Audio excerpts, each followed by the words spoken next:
tell us your occupation and your professional experience? I'm an arborist. I'm certified by the International Society of Arboriculture, certificate number PN-0756A. And I am also qualified as a tree risk assessor, which means that I can write reports that meet the city's criteria for arborist reports and have those be used by the city in its administration of the tree management policy in Seattle.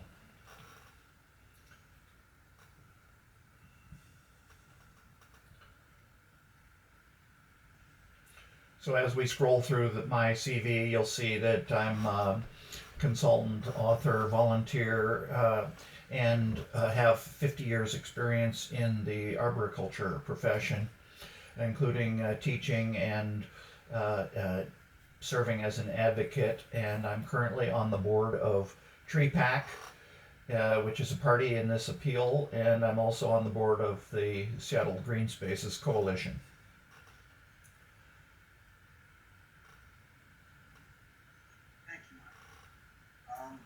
Could you pull up to your illustration image, photos 3 and 4, showing 315 30th Avenue West? Yes, I can see those on the screen. Okay, so looking at the planter boxes, you'll have to scroll down for that. Looking at the planter boxes, what would you say they're for? Can you tell us about what kinds of plants would survive in that kind of planter box? Well, in the that's there survive. Sure. In this view, we can see two trees. One of them has dead leaves on it, and one of them has no leaves on it. So to me, that would indicate that the tree with the dead leaves is an oak tree, because those hold last year's leaves on the stem persistently throughout the winter, and the other tree has already lost its leaves, so it's probably a different kind of a tree. So these two trees are planted behind these little short concrete retaining walls. It looks like there's a grade change, which would mean that the drainage for the roots in the of these trees is below grade, so there has to be some kind of supplemental drainage system. We can see two boxes in the sidewalk that look like utility vaults. So there is extensive underground utility infrastructure immediately surrounding these two trees. So the trees are within just a few feet of the building face, and it looks like the face is modulated. That means that there's an overhang over the front doors, and the second floor hangs out quite a bit. So there really is no room for these trees to get any larger than they currently are. So this would be considered a substandard planting design without room for future growth of trees, which would not contribute to the city's canopy cover goals. These trees will survive these planter boxes? No. Why is that? Because a couple reasons. I mentioned that there is a drainage issue because the planting surface is below grade, so water will accumulate there and cause soggy soil, and the roots will actually drown. Another reason is that I can see the width of the concrete retaining walls is maybe 6 or 8 feet, and the measurement depth to the wall of the building is probably only a few feet. So there might be 40 square feet of soil in these containers, and the drip line of the trees already extends past the soil. So that means that there is not enough nutrition in the soil for these trees to grow, flourish, and become amenities. And therefore, as they're sickly trees in their later life, maybe in 2-3 years down the road, the residents will remove these trees because of their sparse appearance. What would be more appropriate then to go into a minimal planter box of this size? Shrubs. But shrubs do not qualify the green factor. So So they have somehow decided to push it and put in a poor design in the hopes that it would be approved. And judging from what I see here, this has been approved, even though it's a substandard planting design. Are there any requirements for replacement of trees that die in a project like this? No. Okay, thank you. We see city exhibit number 9, looking at the Sandpoint Place site plan.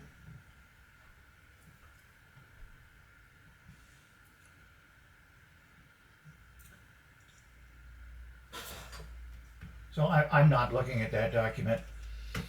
You don't want to refer to that document? I did visit 3050 Sandpoint Way, Northeast. And I am familiar with the plans and the documents for that project.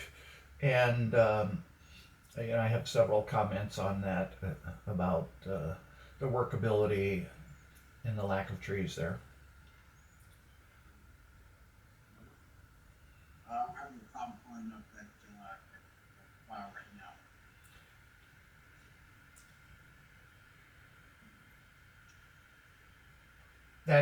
That project on Sandpoint Way does contain a exceptional tree, a Hollywood juniper tree that was pre-existing on the site. It's about 15 inches in diameter.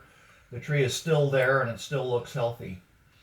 And the rest of the site, unfortunately, doesn't have any trees. And then on the out on the curb, it looks like spots for 3 street trees. However, it's a rather narrow planting strip, so it's unfortunate that the project is dependent on those 3 street trees to get points for its green factor. And also, where one of the street trees was, or is supposed, there is nothing there now, just grass. But where one of those street trees is going to be, is occupied by 2 water meters and another utility vault, a street stormwater drainage vault. So there's a very limited amount of soil because of the abutting utility vaults where these street trees are supposed to be. So again, poor site design. We would be limited to only very small species of trees like pear trees or vine maple trees that never get very large. Substandard design, therefore, with a 34-foot high building with little trees that are going to be maybe 10 or 12 feet tall. So as you can see in this diagram, there are outlines of the 3 street trees on the far left, and that those outlines to me are unrealistic. I kind of doubt that those circles are actually where there used to be trees. They're probably icons that were put there by CAD software, although I never saw this project ahead of time, so I don't actually know what the trees used to be there. Could you make some comments a little bit about how much soil a tree needs in order to grow? Yes, and there's a good example. At the very bottom of this drawing, you can see that there's some steps leading to the left of the drawing, and just above those steps is a shaded portion that shows plants, and those plants are only in a strip about 3 feet wide by about 30 feet long. So soil has to be in large contiguous areas. So this little bit of soil here, unfortunately in the Seattle Building Code, is combined with other little bits of soil where shrubs can be, and that is the open space. And of course, because all those non-contiguous patches of soil are unable to support a tree root system, then we get complying with the letter of the law amount of soil space available with the actuality, and that is that no trees can grow on this entire site.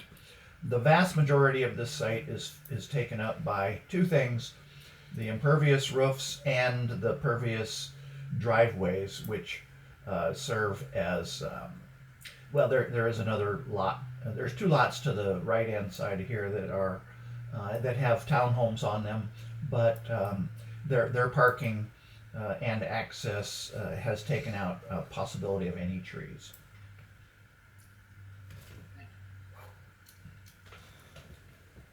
Why don't we look at Tier Exhibit 21C? Go to the second slide, please. Look at the sand point place before and after pictures.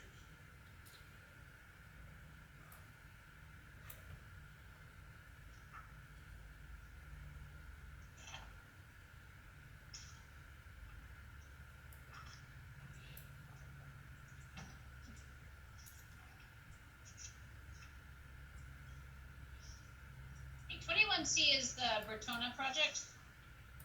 Oh, no, I see the sand point, never mind.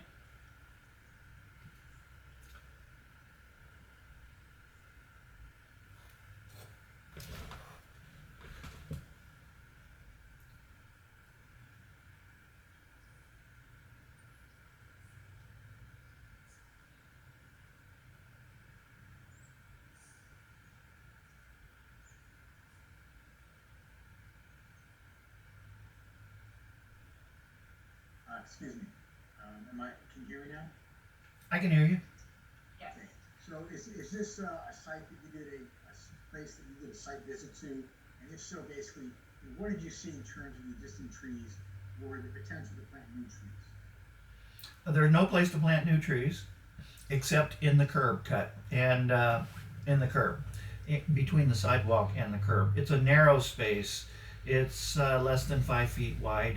So if you had, like, say, for example, a 5 foot wide patch of soil